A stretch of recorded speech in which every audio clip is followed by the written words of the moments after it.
Welcome, and today I wanted to focus on a few different things. Some casting versus carving, and some ancient weapons, and specifically something called a fascist, or fasces.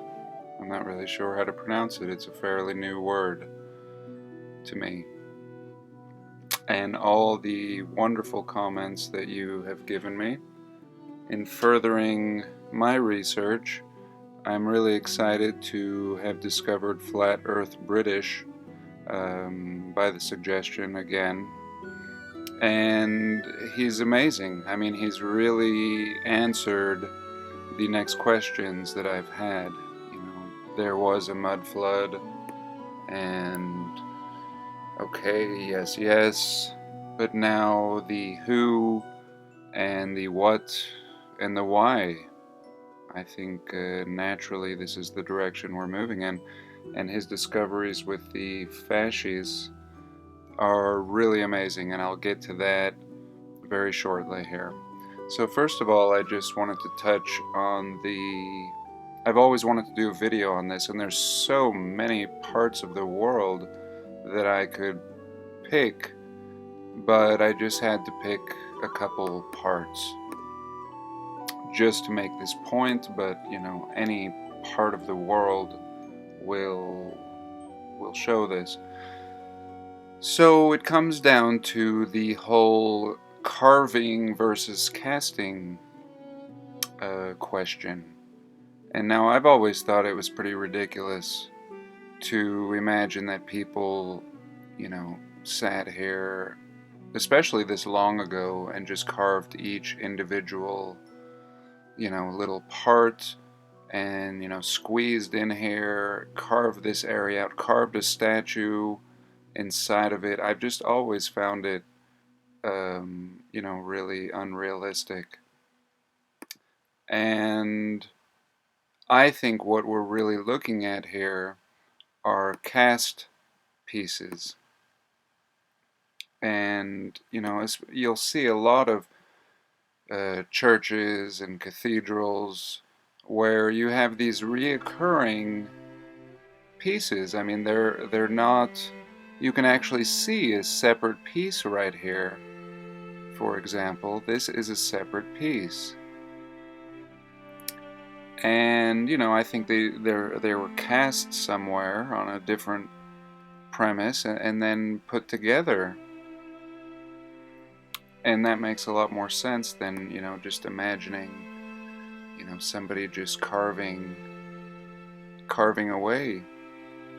And this one just really amazes me, this Duomo church in Italy. Really, really fascinating. They tell us that basically, in short, it took 400 years to build, which I think is a really silly story, and you can look up the story on Wikipedia. But we're actually told that the church began construction in 1389 and was completed in 1805. I mean, really ridiculous. More like it was destroyed and it was rebuilt and maybe destroyed again and then rebuilt.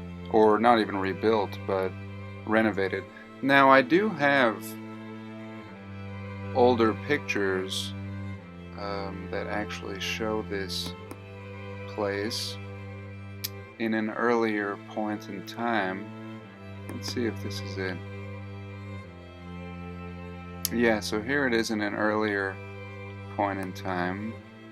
It was just a really old black and white picture of people kind of hanging out like they do in these old 1850s photos, no people around and just a few maybe men in suits discussing how they're going to dupe the world. So yeah, this is a really fascinating one. And the next place that I'm going to take you to is not far. It's in Spain, and this place is just amazing. I mean, absolutely amazing. This is in Barcelona, Spain. And let's see if I can just get a little... Oh, this is a good one. This is really... It's better than I expected. It's very sharp. But yeah, look at this architecture. I mean, just insane. Absolutely insane. Like from another planet. I mean, who builds like this? Especially back when. Just amazing. And again, we're expected to believe that, you know, people hand carve this. No. And this was probably a kit that you could buy, you know, back when technologies were much greater. And I really liked Flat Earth British's idea and take on these windows and how they might, you know, all churches have these windows, how they might actually be more frequency uh, generators, almost like a speaker, especially when in most churches you have the organ right on the other side of this, to where all those pipes and stacks and tubes would just be, you know, resonating off of this, and even the shapes, you know, I think that that has more to do with frequency than it actually does aesthetics, although it's beautiful too. Now, even here we can see palm trees. I mean, really, really interesting. So, even though they gave us great resolution here, I'm going to leave this picture only because I want to see something a little further out. And once again, the columns with these, you know, Martin really touched on these columns, and sometimes the columns run, you know, up and down, sometimes they swirl this way, and how this is actually symbolism for the wrapping of wire to produce, again, either frequency or electricity or something of that nature. So this is just really, really cool, and it's led me to think that this, and all cathedrals, you know, these probably the most beautiful buildings in the world are cathedrals. Really, I mean, they're, you know, in the center of towns, and they're absolutely amazing. And yet, you know, I'm beginning to question: is a cathedral even a cathedral? Did it even have anything to do with religion and spirituality? Or are we looking at, you know, some kind of weaponry or power plant or something of that nature? Now, you know, we see a very beautiful building and it's so unusual, but yet, you know, this could be the power plant of ancient times. And, you know, the ancient people, they obviously had a more beautiful architecture than we do. So why wouldn't they, you know, make reflect that even in a power plant? Yes, maybe it has artistic flares, and they didn't want an eyesore, but I really do believe that this has another purpose. And so now let me jump ahead to what that might be. And again, I have to thank Flat Earth British for his research, just absolutely amazing. I'd never heard about this next thing that I'm going to show you right here. Now, this is called a fasces. I don't know how to say this, and it's amazing that I've never heard of this before because they're everywhere. They are absolutely everywhere in our government and in symbolism and in statues, and it's just the kind of thing that we probably, you know, looked at and said, oh wow, this is, you know, an interesting, you know, little weapon of some sort. But what Martin goes into is that this could actually be more, I mean, it's not a practical weapon. It's very clumsy, yet, yet it always exists. You know, even these carvings up here have one. There's ancient coins with them in here.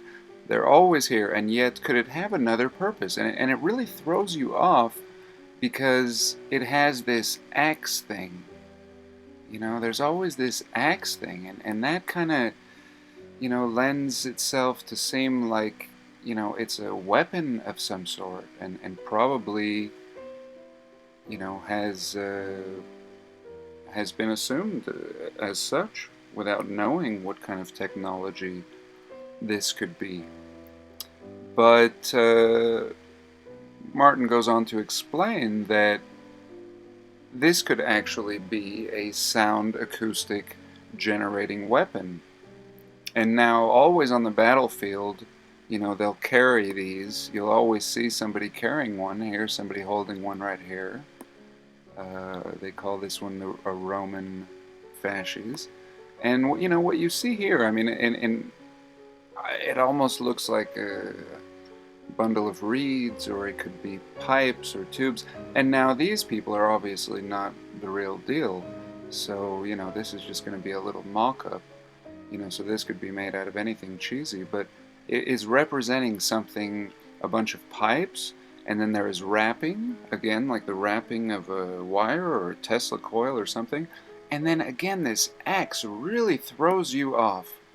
And it threw me off until I thought about this. Now, if these were sound acoustic generating devices, and if even these churches could have been, you know, this could be a protection mechanism in the center of the town to ward off, you know, so you have your little portable one that you have on the battlefield, and then you have your, you know, absolutely, you know, you have your big guns at home. You know, these are what protect you. And now this looks more like some kind of weaponry, and all this pointiness, so much pointiness. I mean, must talk about the hardest way to build something. I mean, especially in 1389, you know, and even 1805 when they supposedly finished its construction. This is the hardest way to build something. I mean, so to me, this has a greater purpose. These have to be acoustic generating machines of some sort, and they probably had multiple purposes, but these are insane. And so, yeah, I mean, if you could destroy your enemy with sound, why wouldn't you? I mean, that's the way to go. And now we see these people carrying, you know, these around. And here is why I think that this is a sound generating weapon. And I'll show you right here. Now, here we go. Now, I used to live in Flagstaff, Arizona, and we have lots of Hopi and Navajo Native Americans. And where I lived, I mean, people would sit on their porch and carve flutes. And I have seen, you know, hundreds of these. And what always caught my attention, you know, back when, was this little knobby deal. I always wondered, what is this little knob? And I don't know if I asked somebody or eventually I just figured it out, but clearly this is to carry the acoustics. This clearly has to do with the sound, otherwise we're not going to put them on flutes. This is going to amplify the sound or direct it perhaps, and that is, I believe, what we are seeing on these. This is the same thing that we see on these Native American flutes. So now you have essentially a, you know, what we're seeing is a flute weapon. And again, this is your portable, mobile version. And today, most people probably think that the fasces is simply a weapon, like it's portrayed right here with this big handle. But if you see the older pictures and the carvings, there isn't a big convenient handle. No, it's, and this axe is not typically on the end. It actually sits right on the edge. And so you can see variations of it. But this symbol, for example, is the more original version, of course, without the sword. So, yeah, I just really am grateful to have learned this new information, and wasn't gonna put out a video so soon, but I was inspired and thought I would share it immediately. Just real quick, I mean, amazing that this answers, it doesn't answer the who exactly, but this answers a how. You know, mud floods did not necessarily need to even be mud. Now that we're talking about frequency generation, similar to Tesla technology, now it doesn't have to be a bunch of water and mud moving in. Yes, it can be in some cases, but it doesn't have to be. Anyone who's experienced vibrations, whatever it is, a power tool, and you see things moving uphill, vibrations change everything. Frequency changes everything.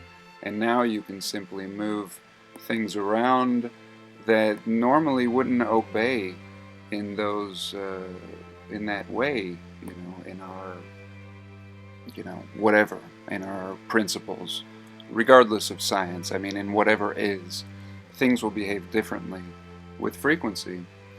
And so that's that could be very simply how these buildings could end up in, you know, 30 feet in some cases of mud. I mean, they could have been sank like quicksand.